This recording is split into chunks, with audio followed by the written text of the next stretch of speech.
চুরি করার, কোনো পরিশ্রম না করে পদ পদবি দখল করার সাবেক তথ্য উপদেষ্টা জনাব নাহিদ তিনি সরকার থেকে পদত্যাগ করেছেন। কেন করেছেন?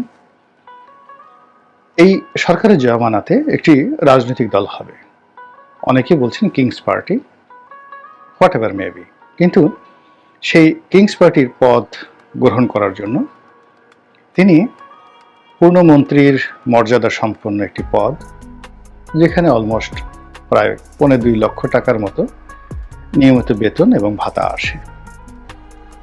তিনি কার্যত একজন ছাত্র।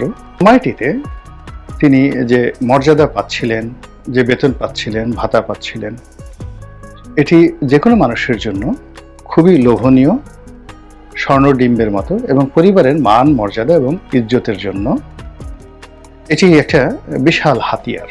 যে একজন যুবক, তার বয়স কত হবে? 25 বছর, 26 বছর, নট মোর দেন দ্যাট। 26 বছরের একজন যুবক, তিনি একটা আন্দোলন করলেন, তিনি একটা নেতা হলেন, একটা ক্ষমতার চেয়ারে বসলেন, সেখান থেকে ছেড়ে আবার তিনি একটা রাজনৈতিক দল গঠন করতে এলেন। তারপরে তিনি আপনাদেরকে চ্যালেঞ্জ জানিয়ে তিনি ব্যাংক হিসাব দিলেন। তারপর তিনি, যাকে বলা হয় ব্যাংক হিসাব দেওয়ার সঙ্গে সঙ্গে তিনি আবার ঘোষণা দিলেন যে আমার নামে, আমার আত্মীয় স্বজনের নামে কেউ গত 7 মাসে কোনো সম্পত্তি ক্রয় করেনি। It's open challenge. আপনি কি দেখুন তো তার মায়ের নামে, ভাইয়ের নামে, বোনের নামে, ভগ্নিপতির নামে কারো নামে কোনো দলিল হয়েছে কিনা। এটা তো আপনি ইজিলি সার্চ দিয়ে খুব সহজে নিতে পারেন। এবং এরকম একটি পদে, এরকম একটি চেয়ারে মাত্র 24 ঘন্টা অতিরিক্ত থাকার জন্য অনেক মানুষ খুন খারাপি পর্যন্ত করে বসে। অর্থাৎ বড় একটি পদ পদবিতে আছেন, আপনার আজকের দিন হলো শেষ দিন।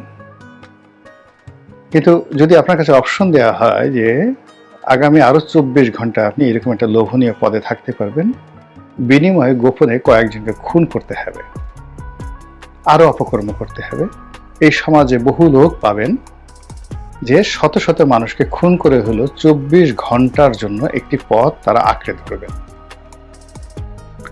তো সেই রকম একটি লোভনীয় পদ স্বেচ্ছায় ত্যাগ করে রাজনীতির মতো একটি ঝুঁকিময়, অনিশ্চিত এবং একটি, যাকে বলা হয় যেখানে পদে পদে বিপদ এবং বিপত্তি, দুর্নাম এবং বদনাম, এরকম একটি জায়গাতে তিনি যে এলেন, এটি আমি এই বাংলায় আগে কখনো দেখিনি।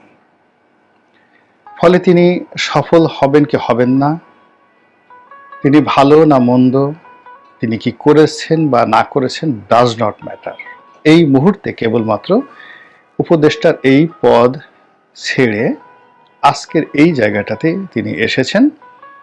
এজন্য বাঙালি জাতি হিসাবে আপনাকে ধন্যবাদ তাকে দিতেই হবে, এর দ্বিতীয় নজির নেই। আপনি ওয়ার্ড আওয়ামী লীগের একটা সেক্রেটারি কিংবা ছাত্রদলের যে কোনো একটা কলেজ শাখার দপ্তর সম্পাদক, খুন করে ফেলেন, দেখেন সে পদ ছাড়ে কিনা। মন্ত্রী এমপির কথা তো বাদ দিলাম। তো সেখানে এই ভদ্রলোক তিনি রাজনীতি করতে এসেছেন, আর এই রাজনীতি করার এই সময়টিতে তাকে নিয়ে বিভিন্ন মহল নানা রকম, যাকে বলা হয় তথ্য বিকৃতি, নানা রকম অপপ্রচার, আপনি সেটাকে প্রচার বলেন, সত্য মিথ্যা এখন যাচাই করার বিষয় নয়, কিন্তু যে বিষয়গুলো বলার চেষ্টা করছেন যে তিনি এই কয়দিন ক্ষমতায় ছিলেন এবং প্রায় 1000 কোটি টাকা তিনি লোপাট করেছেন, একেবারে ব্যানার বানিয়ে পুরো সামাজিক মাধ্যমে রীতিমতো তাণ্ডব চালানো হচ্ছে। 2 নম্বর হলো যে কি একটা আছে ক্রিপ্টোকারেন্সি, সেই ক্রিপ্টোকারেন্সির গোপন অ্যাকাউন্ট থাকে, সেই অ্যাকাউন্ট কারা কারা নাকি খুঁজে পেয়েছে, সেই অ্যাকাউন্টে তার শত শত কোটি টাকা রয়েছে মিস্টার নাহিদের, বদনাম। তারপর নাহিদের আব্বা, তিনি রামপুরার একজন সাধারণ স্কুল শিক্ষক, তিনি নাকি এই সময়টিতে সেই কত কোটি টাকা মূল্যের, 10 কোটি টাকা না 8 কোটি টাকা মূল্যের একটা বাড়ি তিনি ক্রয় করেছেন। এটা নিয়ে প্রচার চলছে। অপপ্রচার চলছে, প্রোপাগান্ডা চলছে। আর এক গ্রুপ বলার চেষ্টা করছে যে তিনি এই নাহিদের ক্ষমতাকে ব্যবহার করে সেখানে তিনি চাঁদাবাজি থেকে শুরু করে সবকিছু তিনি নিয়ন্ত্রণে নিয়ে নিয়েছেন এবং এই সময়ের মধ্যে সর্বনাশ করে ছেড়েছেন দেশ কাল জাতির। এখন আমাদের সমস্যা হলো কি যে আমরা কেউ যারা আর্ত আঘাতপ্রাপ্ত, আর্ত বলা হয় আঘাতপ্রাপ্তকে, তো আর্তের যে আরতি, চিৎকার, কান্না আমরা এটা শুনতে পাই না বা শুনতে পছন্দ করি না। আমরা কেউ নাহিদের সঙ্গে কথা বলবো না, তার বাবার সঙ্গে কথা বলবো না, আমরা কেউ রামপুরা যাব না, আমরা কেউ খোঁজ খবর নেব না। আমরা শুধু ওই যে গুজবগুলো রয়েছে সেই গুজবগুলো আমি যেই রকম মানুষ সেই রকম একটা ক্যানভাসে ফেলে বা সেই রকম একটা আয়নার উপরে আমার নিজের প্রতিচ্ছবি আমি যেভাবে দেখি ওভাবে নাহিদকে বা তার আব্বাকে বসিয়ে আমরা কল্পনা করছি। আর আমরা বলছি, যারা মন্দ লোক তারা বলছি, ছি ছি ছি, মানুষ এত খারাপ হয়, এত অবলা, এত কচি বয়স, এত অল্প বয়স, এই বয়সে মানুষ এত অপকর্ম করে, পুরো জীবন যার বাকি রয়েছে, শুরুতেই তার এমন অবস্থা, ভবিষ্যতে যদি ক্ষমতা পায় এ তো পুরো বঙ্গোপসাগর সহ গিলে খাবে। লানত হোক এর প্রতি। আর আফসোস, ওর কেন হলো, আমার কেন হলো না, আমার কি ওর চেয়ে কম যোগ্যতা, ও তো আমার জুতো টানার উপযুক্ত নয়। এই সকল কথাবার্তা বলে আমাদের সমাজের একটা বিরাট অংশ নিজেদের যে বিকৃত রুচি, বিকৃত চিন্তা, আমরা এটা নাহিদের উপর ঢেলে দিচ্ছি। এই গেল এক। আর নাহিদকে যারা ভালো মানুষ মনে করছেন তারা প্রায় সবাই তার পক্ষে কেউ কথা বলছেন না, চুপচাপ থাকছেন। এই যে ভালো মানুষদের চুপ থাকা বা জ্ঞানী মানুষের চুপ থাকে, এটি একটি সমাজের জন্য সবচেয়ে বড় অভিশাপ। এই পৃথিবীর যত যুদ্ধ হয়েছে বিরোধের জন্য নয়, ভালো মানুষগুলো প্রতিবাদ করেনি। এই কারণে শেখ হাসিনার পতনের চিন্তা করেন, যতটা না সালমান এফ রহমান এবং গং এস আলমরা এই কর্ম করেছেন, তার চেয়ে বেশি দায়ী মতিয়া চৌধুরী, তোফায়েল আহমেদ সাহেবের মতো মানুষ, তারা তাদের জবান বন্ধ রাখার কারণে। অর্থাৎ যদি এই মানুষগুলো বন্ধ রাখত না, মুখের জবান বন্ধ না রেখে কথা বলতো, সাবের হোসেন চৌধুরী যদি কথা বলতেন যে না আমার এটা দরকার নাই, সেলিনা হায়াত আইভি এত ভালো মানুষ, তিনি যদি শামীম ওসমানকে নিয়ে কথা বলেছেন, তিনি যদি তার নেত্রীকে নিয়ে কথা বলতেন, তাহলে এই সমস্যাগুলো হতো না। একইভাবে বিএনপির যারা ভালো মানুষ, আপনি গিয়ে দেখেন, আমরা ভালো মানুষ, মঈন খানকে ভালো মানুষ মনে করি, মির্জা ফখরুল সাহেবকে ভালো মানুষ মনে করি, আমির খসরু মাহমুদ সাহেবকে ভালো মানুষ মনে করি। আপনি চিন্তা করুন তো, তারা কেউ বলবে যে জনাব তারেক রহমান সাহেব লন্ডনে যে থাকেন তার মান্থলি খরচ এত টাকা, এই টাকা এই ফান্ড থেকে যাচ্ছে, সঠিক অথবা বেঠিক? অথবা এই গত 7 মাসে তারেক রহমান সাহেবের কোনো গাড়ি কেনা হয়েছে কিনা, লন্ডনে বাসার ফার্নিচার পরিবর্তন করা হয়েছে কিনা, বিএনপি অফিসের ফার্নিচার পরিবর্তন করা হয়েছে কিনা, এই গত 7 মাসে হাজার হাজার নেতাকর্মীদের বাড়িতে রং লাগলো কিনা, এই কথাগুলো যদি বিএনপির যারা নেতা রয়েছেন সৎ বলে বিবেচিত হন, তারা যদি কথা বলতেন অতীতে, তাহলে একটা 1-11 আসতো না, একটা হাওয়া ভবন তৈরি হতো না। আবার এখন যে ঘটনাগুলো ঘটছে, সবাই তেলের বোতল নিয়ে যেভাবে এগুচ্ছেন, যে মানুষগুলো কবরে যাওয়ার জন্য রীতিমতো ব্যাপক প্রস্তুতি নিয়ে নিচ্ছিল, তারা এখন রীতিমতো তলোয়ার হাতে ঘুরে বেড়াচ্ছে। তো এইরকম তলোয়ার হাতে, এক হাতে তলোয়ার আর এক হাতে কি বলবো, ক্যাস্টর অয়েল, তেল মালিশ করার জন্য, পিসিল সবচেয়ে তেল, সেই তেল মালিশ করার জন্য তারা ঘুরে বেড়াচ্ছে। তারেক রহমান সাহেব থেকে শুরু করে দলের যারা শীর্ষ নেতৃবৃন্দ রয়েছেন তাদেরকে ফ্ল্যাটারিং করার জন্য যে সকল শব্দ ব্যবহার করা হচ্ছে, স্বয়ং যার পক্ষে বলা হচ্ছে সে নিজে নাউজুবিল্লাহ বলতে বাধ্য হচ্ছে।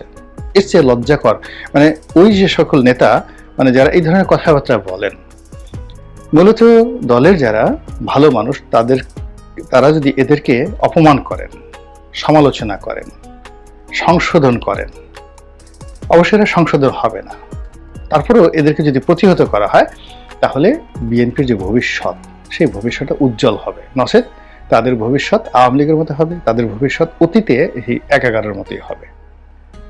তো যেটা বলছিলাম যে এখনো এই সময়টিতে যারা রাজনীতিতে আসছেন, এখন নাহিদ এই অল্প সময়ের মধ্যে 7 মাসের মধ্যে তিনি কয় টাকা উপার্জন করেছেন, কি করেছেন, তিনি তার একটা ব্যাংক স্টেটমেন্ট দিয়েছেন।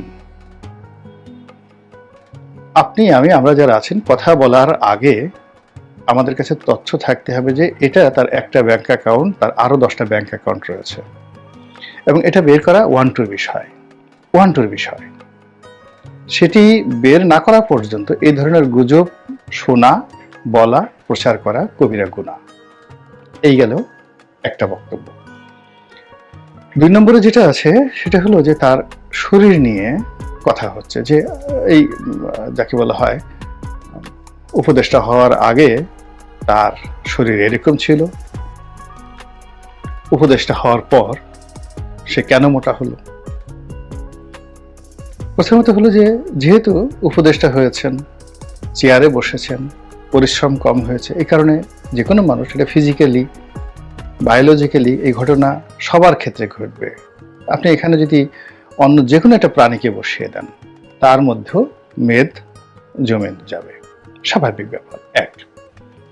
2 নম্বর যেটা আছে, যেটা খুবই মর্মান্তিক, সেই মর্মান্তিক হলো যে যাদের উপর শারীরিক নির্যাতন করা হয়, খুব সিভিয়ার নির্যাতন করা হয়, সেই নির্যাতনের পরে অটোমেটিক তাদের শরীর ফুলে যায়, ভীষণ রকমভাবে ফুলে যায়।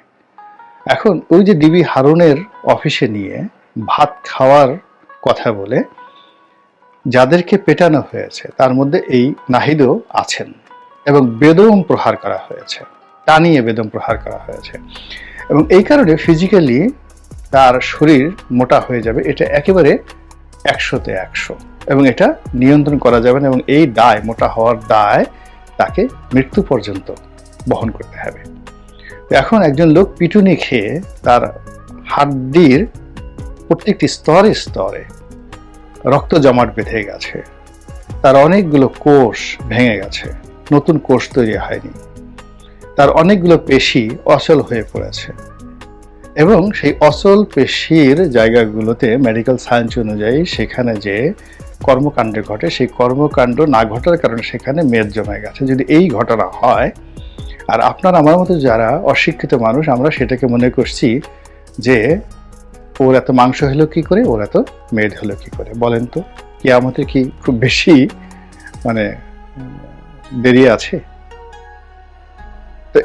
তো সেই কাজগুলো না করে আমরা সামাজিক মাধ্যমে একটা ভাইব তুলছি। অথচ নাহিদকে বাদ দিয়ে যদি সরকারের অন্য লোকদের ব্যাপারে আপনি প্রশ্ন করতেন, যারা নাহিদের বাবার চেয়েও সিনিয়র, দাদার চেয়েও সিনিয়র, এবং যাদের বিরুদ্ধে প্রমাণিত ক্যাশ ডিল হয়েছে, তো সেগুলো নিয়ে আমরা কেউ কথা বলছি না। প্রশাসনের যে সমস্ত লোক গত 7 মাসে আঙ্গুল ফুলে বটগাছ হয়ে গেছে, এক একটা নিয়োগের জন্য, এক একটা বদলির জন্য অতীতের যে কোনো সময় সে 10 গুণ টাকা দিয়ে বড় বড় পদগুলোতে যারা এসেছে, তারপরে ঘুষের রেট আগের চেয়ে 3 গুণ বাড়িয়ে দিয়েছে। আমি তো কথা বলছি না, নিশ্চুপ তাদের ব্যাপারে। আর যাকে আমরা দুর্বল মনে করছি, তার উপরে আমরা ঝাঁপিয়ে পড়ছি। যে কজন সমন্বয়ক রয়েছেন, এই সমন্বয়কদের মধ্যে নাহিদকে আমার মনে হয়েছে সবচেয়ে মৃদুভাষী, সবচেয়ে ডিসেন্ট, এবং সবচেয়ে ভদ্র। কম কথা বলেন, তার চোখের দিকে তাকিয়ে দেখেন, অন্য সবার চেয়ে তিনি নীরব এবং কম নড়াচড়া করেন। তার ফিজিক কন্ডিশন অন্য সবার চেয়ে একটু মোটা সোটা। তো এই বিষয়গুলো বিবেচনা না করে, বিশ্লেষণ না করে, এই মানুষটিকে আমরা যেভাবে শেষ করে দেওয়ার জন্য চেষ্টা করছি, এটা বাংলাদেশের অন্য যে যাই করুক না কেন, আমার সঙ্গে নাহিদের কোনো কথা হয়নি, হবেও না, কোনো পরিচয় নেই।